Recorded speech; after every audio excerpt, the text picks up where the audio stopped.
হাদির অবস্থা সংকটাপন্ন, অস্ত্র উদ্ধার, খোঁজা হচ্ছে হামলার পরিকল্পনাকারীদের। দেশবাসীকে শান্ত থাকার আহ্বান প্রধান উপদেষ্টার।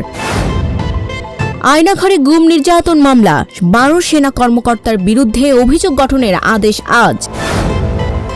শুটার ফয়সালকে নিয়ে আদালতে নুরুজ্জামানের একাধিক চাঞ্চল্যকর তথ্য। মাইক্রোবাস ভাড়া দিয়ে পালাতে সহায়তা করার অভিযোগ নুরুজ্জামান নোমানী ওরফে উজ্জ্বল বিরুদ্ধে। সচিবালয় ভাতার দাবিতে আন্দোলন, 14 জন কর্মকর্তা কর্মচারীকে সাময়িক বরখাস্ত। 30,000 আওয়ামী লীগ নেতাকর্মীকে আশ্রয় দিয়েছে ভারত। হাইকমিশনারকে লাথি দিয়ে বের করে দেওয়া উচিত বললেন হাসনাত আব্দুল্লাহ। চলতি বছরে ইউক্রেনের 5 লাখ সেনা নিহত, দাবি রুশ প্রতিরক্ষা মন্ত্রীর। এমবাপ্পের জোড়া গোলে শেষ 16-য় রিয়াল মাদ্রিদ 2বার ব্যবধান কমিয়ে ফেভারিটদের কপালে ভাঁজ ফেলেছিল তৃতীয় স্তরের দলটি।